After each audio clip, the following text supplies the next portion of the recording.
সোমবার সকালে আঘাত হানবে টাইফুন কাজিকি। ভিয়েতনামের টাইফুন কাজিকি আঘাত হানার আগে 5,86,000-এরও বেশি মানুষকে সরিয়ে নেওয়ার নির্দেশ দেওয়া হয়েছে। আবহাওয়া পূর্বাভাসকারীদের মতে এই ঝড়ের প্রভাবে ইতিমধ্যে ঘন্টায় 166 কিলোমিটার বেগে বাতাস বইছে এবং স্থানীয় সময় সোমবার সকালে ভূপৃষ্ঠে আঘাত হানার আগে আরও শক্তিশালী হওয়ার আশঙ্কা রয়েছে।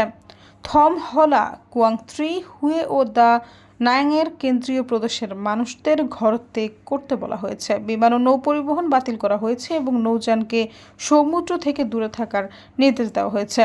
ঘূর্ণিঝড়টি ইতিমধ্যে চীনের হাইনান দ্বীপকে অতিক্রম করেছে, যেখানে দেশটির আবহাওয়া সংস্থা প্রায় 320 কিলোমিটার বৃষ্টিপাতের পূর্বাভাস দিয়েছে।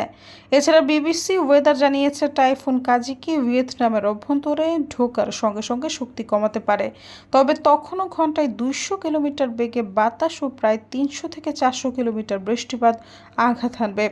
সমুদ্রে 6.6 থেকে 13 ফুট উচ্চতার স্রোতের আশঙ্কাও রয়েছে।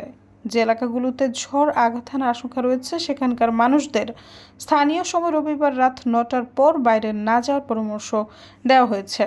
সৈয়দা ফারিয়া, সমযোগ।